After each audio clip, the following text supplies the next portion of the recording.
Welcome to Farmbiz with Markay. Today is day 15 since we stock our ROS 308, raising ROS 308.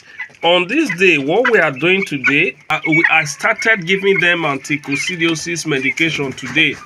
So I know I was supposed to start this between day 10 and day 14. We normally, depending on the chart you are using, you normally start giving that anti-coccidiosis medication on this day. So now is normally we follow the prescription on the medication we are using. Now we are supposed to administer this anti-coccidiosis medication for 3 consecutive days. So starting from today, hopefully by tomorrow or next, we'll stop the administration of this anti-coccidiosis medication, and then give multivitamin for 1 day before giving Gumboro vaccine. We've already given our first dose of Lasota. So this is why it's very, very important you use quality feed. Use quality feed no matter the price, because at the end you even gain more in buying quality feed than using low quality feed, all in the name of trying to cut cost. No, when it comes to poultry production, you don't cut cost. When it comes to feed, don't cut cost. Go for quality. It will pay off in the long run. So that's what I've been doing. The feed I've been using, it has been giving me a consistent result, good result. Because some of these chicks right now, they are already weighing 600 and something grams. That was as at yesterday. Now in my next batch, I'll be raising ROS 308, Arbor acre, and then Cobb 500. Then comparing their weight, which is best for us.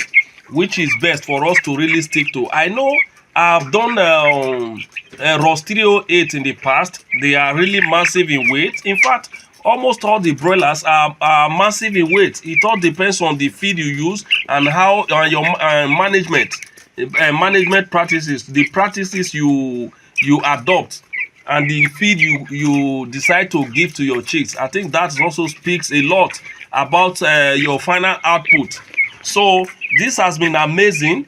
Day 15 since we started this our batch. Now this is why I tell people poultry farming is very, very profitable. Very, very profitable. Because now if you need money urgently within this 2 weeks that we stock our chicks, after brooding you can sell them off and get your money, get your profit, and then move on. So if you say no, and it's not that I need money urgently, let me stay till like 6-7 weeks, then you can raise up to like 6-7 weeks and then make your money also. Irrespective of when you sell your chicks, you definitely make your money. But apart from that, as a poultry farmer, I don't advise other farmers to raise their chicks beyond 6 weeks as a business. I don't advise them, because after 6 weeks, the amount of feed they eat does not commensurate with the flesh they add. No, it doesn't commensurate. So it's best to dispose them at 6 weeks, because that's when you can actually make maximum profit from your flock. But if you decide to raise up to 8 weeks, ensure the buyers that you have for that of 8 weeks, you already tell them, okay, this based on your calculation, this is how much you'll be selling your chicks. And if they agree, go ahead. If they don't agree, at 6 weeks, make sure you dispose of your birds. Because by that time they consume more, and the weight they gain doesn't really speak compared to what they consume. No, so dispose them by 6 weeks and then restock. Now if you want to do brood and sell, there is also a market for it. You can do brood and sell and then dispose them and restock.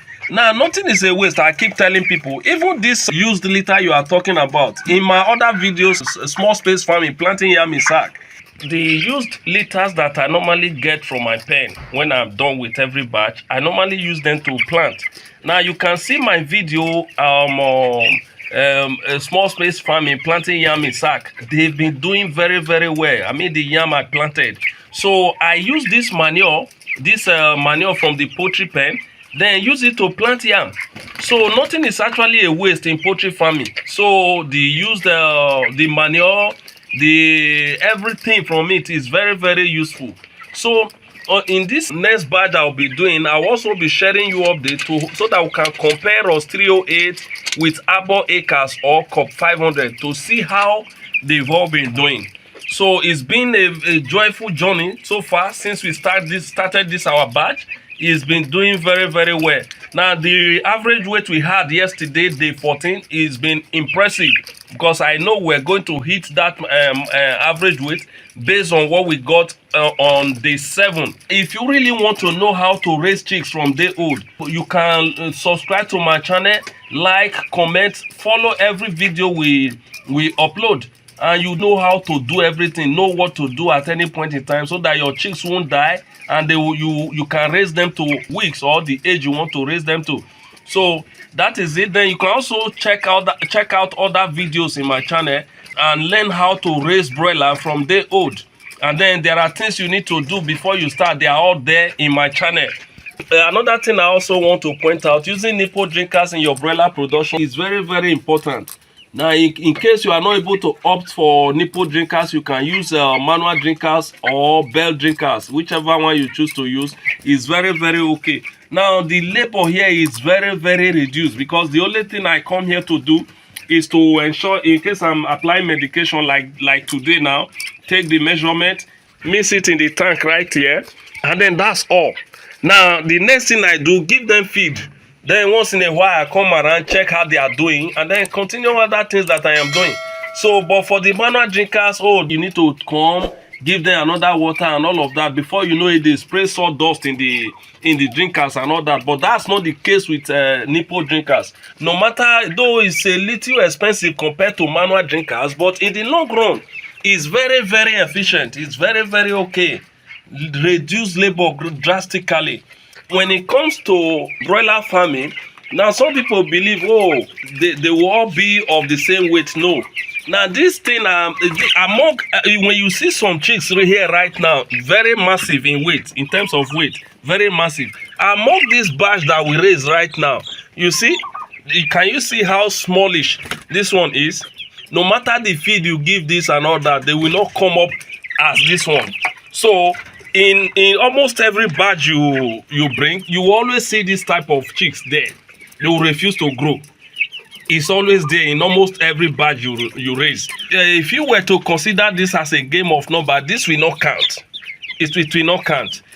Now, today is day 17 since we stocked this our ROS 308. Now, the chicks have been doing well, giving me excellent results. Now, what I did today, day 17, though we observed one mortality since we stocked it, that is a very, very good one. That is less than 1%, which is within the acceptable limit. The chicks have been doing well. What we did today, the space I gave them, if you remember last week, I expanded the pen that I started with. I gave them some space. Now, I discovered that going to week 3, that's day 17, the space is getting smaller for them. So what I did on this day is to give them more space by expanding the partition that I used to create the space they are living in for them. So another thing I also did, now you understand, I already installed these nipple drinkers here last week. Now to be moving it to the other side, it will be somehow tedious for me. So what I did, I had to introduce this manual drinker you are seeing right now in order to provide more drinkers for them. So that is the essence of the manual drinker you are looking over there. Now with this expansion that I did today, with this small space that I created for them, you can see they are very, very happy. Remember, we are going to week 6. Before they get to week 4 again, this space will be smaller for them. Then we need to expand the space again until they are 6 weeks old, until disposal. You may ask, why didn't we just give them the whole space at a time so that they'll be living in them? No.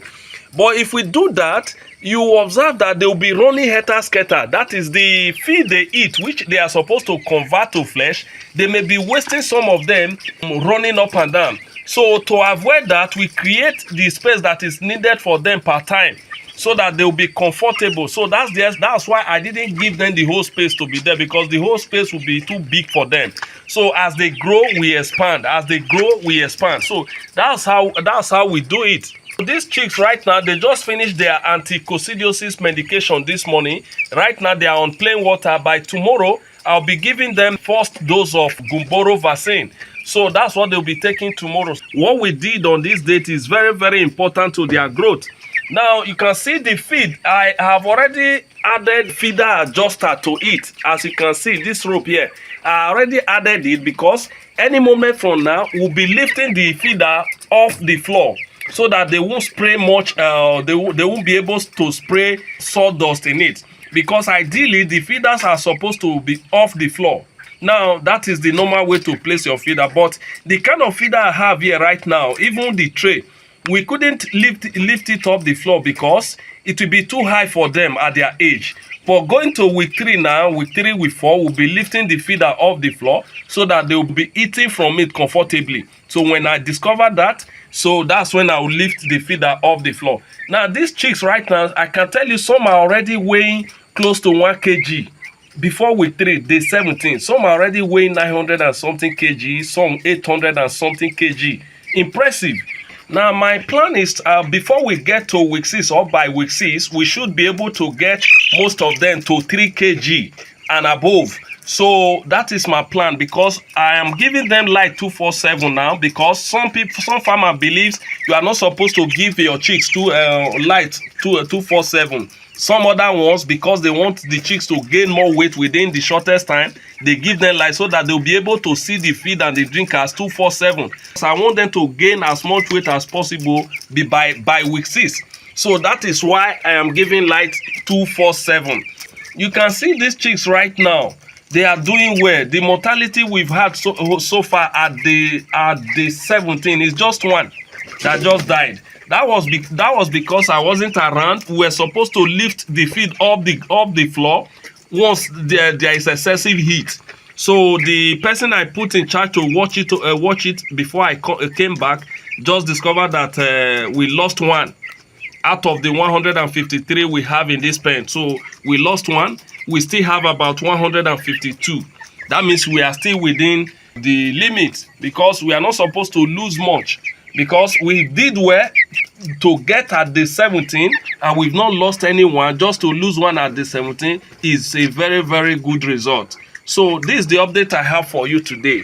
This is the expansion I did. I just spread the sawdust there so that they will be able to play around, drink and all that. You can see how they rush to the manual drinkers to drink water, because the water they see, they drink more of that than the one they don't see. You need to understand that. They drink more of the water they see than the one they don't see. So I know they are already used to the nipples drinkers. That's good.